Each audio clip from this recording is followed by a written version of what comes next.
पूज्य मुनिद्वय के चरणों में बारंबार नमस्तु। महाराज जी, जब श्रावक जैन मुनि के बारे में परिचय देते हैं तो प्रायः बहिरंगचर्या का वर्णन अधिक करते हैं कि जैन साधु पैदल चलते हैं, एक आसन करते हैं, केशलुंज करते हैं, परंतु अंतरंग के निर्मल परिणाम क्या होते हैं इस बारे में वो ज़्यादा नहीं बता पाते। तो एक जैन साधु का किस प्रकार से परिचय दिया जाए ताकि वो सही से उस जैन साधु से परिचय प्राप्त कर सकें? नमोस्तु महाराज। देखिए, जैन साधु के बारे में जब भी आपको बताना है, जैन धर्म और जैन साधु दोनों के विषय में आप लोगों को बताते समय कुछ खास बातों का ध्यान रखना। पहले मैं जैन मुनि की बात करता हूँ, फिर पहले जैन धर्म की बात करूँगा, फिर जैन मुनि की बात। जैन धर्म के विषय में जिस तरह की बातें होती है उसको देख करके एक ही बात आती, जैन धर्म बड़ा कठोर धर्म है। क्यों? आप लोग जैन धर्म की जब भी बातें करते हैं बड़े बड़े नियमों की बातें करते हैं, जैन धर्म में ऐसा करना पड़ता है, वैसा करना पड़ता है, ये करना पड़ता है, वो करना पड़ता है। नहीं, जैन धर्म की जब भी बातें करो तो आप कहो कि जैन धर्म एक इतना सरलतम धर्म है जो कुत्ते बिल्ली को भी धर्म पालन करने का अधिकार देता है। मनुष्यों की बात तो जाने दीजिए, छोटे छोटे प्राणियों को भी धर्मी होने का अधिकार देता है। जैन धर्म ऐसा धर्म है। आप बताइए कि जैन धर्म अपने प्रति किए गए बड़े बड़े अपराधी को भी क्षमा करने की बात करता है। जैन धर्म मैत्री की बात करता है। जैन धर्म करुणा की बात करता है। जैन धर्म संवेदना की बात करता है। जैन धर्म अहिंसा की बात करता है। जैन धर्म अपरिग्रह की बात करता है। उदात्त जीवन मूल्यों की बात जैन धर्म में है।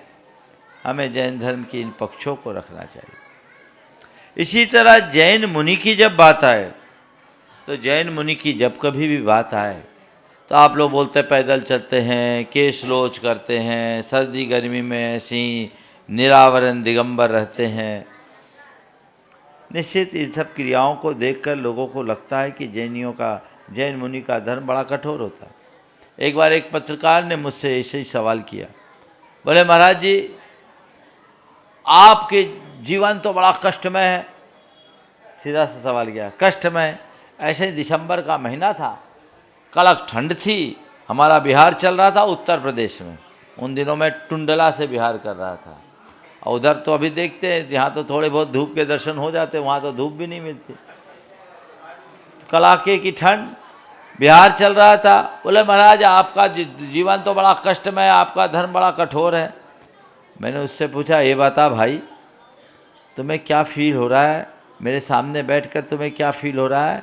अपने कष्ट से पीड़ित किसी व्यक्ति के पास तुम बैठे हो या अपनी मस्ती में मगन किसी साधु से मिल रहे हो? बोले महाराज मस्ती में मगन आप किसी साधु से मिल रहे हैं। तो हम बोले भाई क्यों बोल रहे हो कि आपका जीवन कष्ट में है? अरे मेरा जीवन मस्त है, कष्ट कहाँ है? महाराज आप ये सब कैसे कर लेते हैं? देखो भैया, कष्ट उसी को कष्ट लगता है जो उसे स्वीकार न करे। जो स्वीकार कर ले वो कष्ट की स्थिति में भी मस्त रहता है। हमने स्वीकार किया, हमें जबरदस्ती किसी ने ऐसा नहीं कहा, हमारे कपड़े किसी ने नहीं उतारे,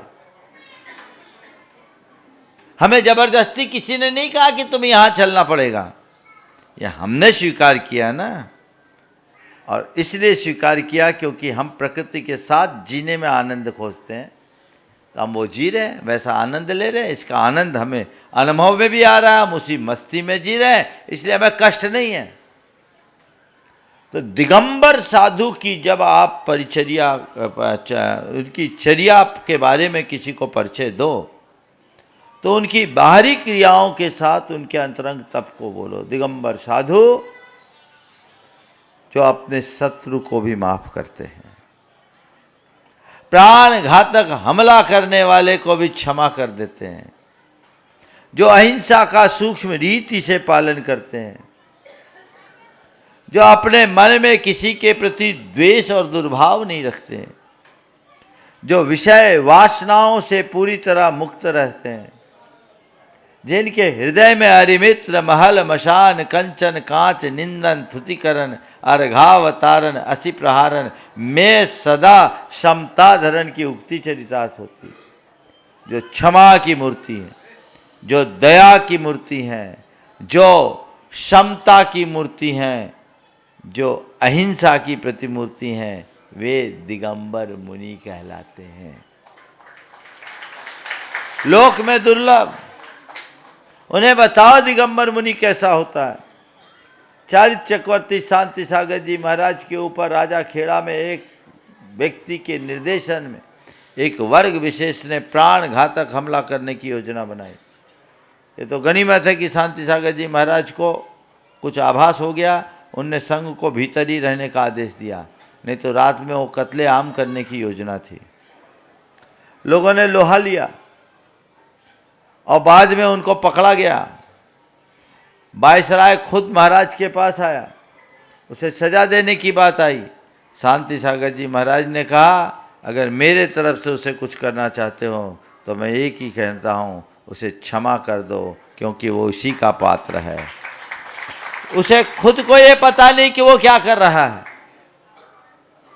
वो व्यक्ति चरणों में आ गया। ये जैन मुनि का स्वरूप है। तो जैन मुनि के उस स्वरूप को समझाओ, उनके तप त्याग के साथ अंदर की समता और सहनशीलता को बताओ। हमारे गुरुदेव के जीवन में तो यही झलकता था। वो अपने अलावा औरों के लिए ही हमेशा सोचते थे। सबके प्रति करुणाशील जिनकी दृष्टि, क्षमाशील जिनका भाव, वो जैन मुनि होता है। तो हमें जैन मुनि का जब भी परिचय देना हो तो इस अंतरंग स्वरूप का दें।